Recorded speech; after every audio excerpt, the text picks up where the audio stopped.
Foundations of Amateur Radio. The question that new amateurs most often ask after "what radio should I buy" is, how do I get the best antenna?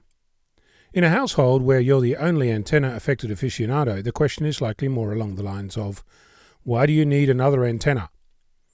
The answer is pretty much the same. An antenna is fit for purpose, generally only one purpose. Going from A to B without walking might involve a car. If it's just you, one seat is enough. If your local cricket team is coming too, you might need more seats. If the road is rough, you might need a good suspension, and if it's the middle of summer in Australia, air conditioning isn't a luxury but a necessity. Each of those different requirements varies depending on circumstance and need. There are plenty more variables: fuel, distance, cost, and the deeper you dig, the more choices. Antennas are no different. While cars have an element of fashion, colour, styling, etc., antennas are more utilitarian. Radio amateurs rarely care about the colour of their contraption, but they do care about cost, construction, and performance. Those three variables alone would make for plenty of choice, but we've not yet talked about some other variables that come into play. If you're a licensed amateur, picking the frequency you want to use is obvious and a major factor in the choice of antenna. But if you're not an amateur, that's not something obvious, but you have seen it before.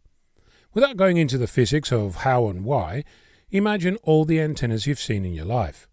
There's a TV antenna on the roof, the antenna on a transistor radio, an antenna on a car, the antenna on your Wi-Fi modem, a mobile phone antenna, satellite dishes. You might have seen antennas near train lines, on top of traffic lights, on a GPS and on a satellite phone. You might not be familiar with all of them, but enough to know that there is a huge range of different types of antennas. The more you look, the more variation you find. You might think that each of those different antennas was chosen at the whim of the person spending the money. But actually, each of those antennas was chosen for a specific job. Each of those antennas works on at least one frequency, sometimes more, and does so taking into account its purpose. Is the antenna for sending or receiving, or both? Is it supposed to work regardless of where it's installed or how high off the ground it is? Does it need to take into account interference from a particular direction? Is it meant for strong or weak signals? Does it need to have a defined lifespan, deal with a particular wind strength, etc., etc.? Answering each of those questions determines the choices made to select an antenna from the infinite variety available. As an amateur, my license allows me to operate in 6 different frequency ranges or bands. Technically, that means at least 6 different antennas, just so I can use the frequencies I'm licensed for. Of course, I'm only scratching the surface here, since I've already explained that antennas come in many different shapes and sizes, each with different characteristics and trade-offs. So next time you wonder why so many different antennas, that's why.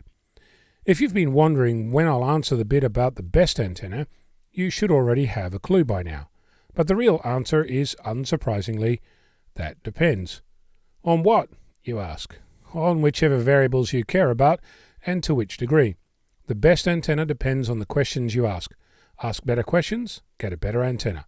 I'm Ono, Victor Kilo 6, Foxtrot Lima Alpha Bravo.